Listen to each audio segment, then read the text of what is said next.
El doctor Cavadas reconstrueix una separació completa de la columna vertebral i la pelvis d'un pacient tetraplègic. Una operació pionera en el món que no sols ha tornat la mobilitat als braços de Wilmer, sinó també la vida. Nos coordinamos y conseguimos unir la columna vertebral a los restos de la pelvis, cerrar la herida. A efectos prácticos, recuerdo que lo comentamos, es que estaba partido en dos. O sea, estaba por un lado el tronco, esqueléticamente hablando, y por otro lado los restos de la pelvis. Y aparte de eso, una herida infectada, saliendo líquido cefalorraquídeo. Una situación de riesgo vital, porque eso puede hacer una meningitis y se puede morir en cualquier momento. El pacient havia quedat tetraplègic als 9 anys, víctima d'un accident amb una bala perduda en el coll.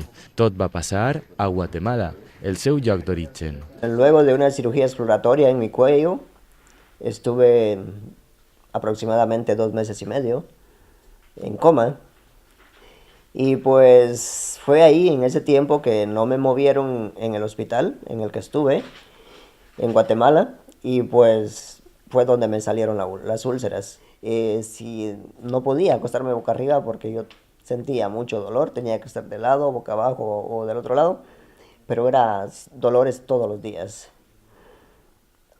algo que ahora ya no siento más.